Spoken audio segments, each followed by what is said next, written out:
When I woke up from the coma, my son was holding my hand. For one beautiful moment, I thought he was there out of love. Then a nurse leaned in and whispered to him.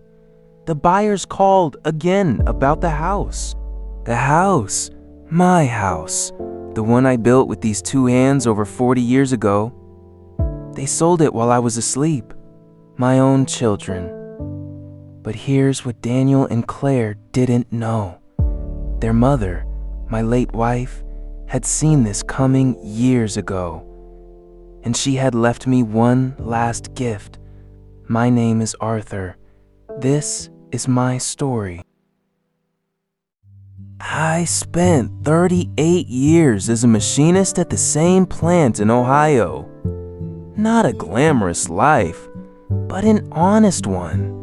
Every board in that house, every cabinet, every crooked shelf in the garage, I made them. My wife Margaret was the clever one.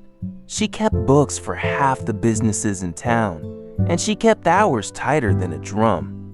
While I worked with steel, she worked with numbers. We were a good team for 41 years. We raised 2 kids in that house.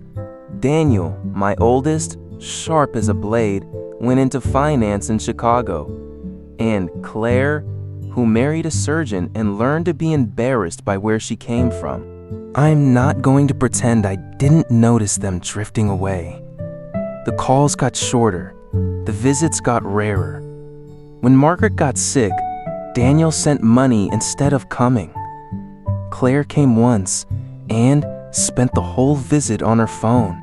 Margaret passed on a Tuesday in October, and at the funeral, I overheard my son ask the funeral director if the house had been appraised recently. At my wife's funeral, I should have understood right then what was coming. I didn't. 6 months after the funeral, my heart gave out in the driveway. A neighbor found me next to the mailbox. Triple bypass. Complications. They put me in a medically induced coma. And the doctors told my children I might not wake up at all. Now, a year before all this, Daniel had flown in for a weekend, rare event. He brought papers. Dad, it's just power of attorney for emergencies. So Claire and I can pay your bills if anything happens. Mom would have wanted us to be prepared. He used his mother against me, and I signed. Because when your son finally visits after 2 years, you don't want to spend that weekend arguing about a lawyer's paperwork. You want to believe him. So while I lay in that hospital bed, my children got to work. They listed the house within 3 weeks, sold it in 5 to a developer for cash, below market, because speed mattered more than price. My tools, Margaret's piano, 40 years of a family's life, packed into a storage unit by strangers paid by the hour. And they put a deposit on a bed in a nursing home. The cheap one, out by the highway. I later saw the brochure in Claire's car. She'd circled the price of the shared room, not the private one. The shared one. The house money? You're wondering. Daniel had it wired into an investment account. His investment account. They weren't preparing for my recovery. They were liquidating me. 3 days after I woke up, a man came to my hospital room, mid-40s, cheap haircut, expensive briefcase. It took me a minute to recognize him. Marcus, the kid from 2 doors down. 30 years ago, he used to hide in my workshop when his father drank. I taught him to true-weight bicycle wheel and how to measure twice. Margaret used to slip him dinner through the back door. He'd become a lawyer, and he was the executor of my wife's estate. Arthur, he said, we have a problem, and your kids have a much bigger one. Here's what Margaret never told me. 9 years ago, after watching Daniel talk our nephew out of his inheritance, watching how Claire's eyes counted everything, My wife had quietly moved everything into a living trust. The house, the savings, even my old patent from the plant, the one that paid a few hundred a year in royalties, all of it into a trust with me as the beneficiary and Marcus, the boy from the workshop, as trustee, which meant one simple, beautiful thing. The house was never mine to lose. My children had power of attorney over me, but the house didn't belong to me. It belonged to the trust. They had sold something they had no legal right to sell.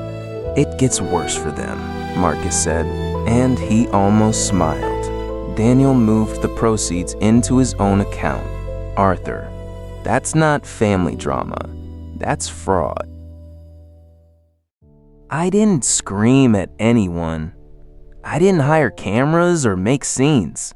Margaret used to say, Arthur, the loudest man in the room, is usually the one who's already lost.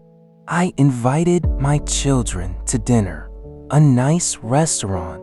Daniel picked it, naturally, and I let him order the wine. He was relaxed. He thought this dinner was about the nursing home paperwork. Over dessert, I slid a manila envelope across the table and I said the only thing I'd rehearsed. Your mother wants a word. Inside was the trust deed, dated 9 years back. A letter from Marcus's firm voiding the sale of the house and a formal demand for the return of every dollar, with a notice that if the funds weren't restored within 30 days, the matter would be referred for criminal fraud. I watched my son read it. I watched the color leave his face in the exact order the paragraphs were printed. Claire started crying before she reached page 2, and I honestly couldn't tell you if it was shame or arithmetic. Here's what Karma did next, without any help from me. The developer, furious about the voided sale, went after Daniel for his costs. To repay the trust, Daniel had to sell his condo and pull money out of his firm's partner fund, which triggered questions from compliance. Turns out, when the people whose job is finding fraud start looking at you, they rarely find nothing. He kept his license. He did not keep his career. Claire's surgeon husband, who had championed the cheap nursing home, discovered that his social circle found the story distasteful. She learned what it feels like when people you love start managing you out of their lives. I didn't press the criminal charges. I didn't need to. Margaret's trap was never about punishment. It was about the truth coming out. I got the house back that spring. The piano too. Though it needed tuning. Some things do, after they've been in the dark. On Saturdays now, my workshop is full of neighborhood kids learning to measure twice. Marcus sends them my way. He says the world has enough lawyers and not enough people who can fix things. Claire came back in the summer. She stood on the porch for a long time before she knocked. We're rebuilding, slowly, with no paperwork involved this time. Daniel hasn't called. Maybe he will. The porch light works either way. People ask me if I won. I don't think of it that way. My wife looked 9 years into the future and protected me from our own children, with nothing but paperwork and love. All I did was live long enough to open her gift. Family isn't who shares your blood. It's who builds you a way home. If this story stayed with you, tell me in the comments. What would you have done at that dinner? Every week, I share one true-to-life story about family, betrayal, and the quiet ways justice finds its way home. Subscribe, and I'll see you in the next one.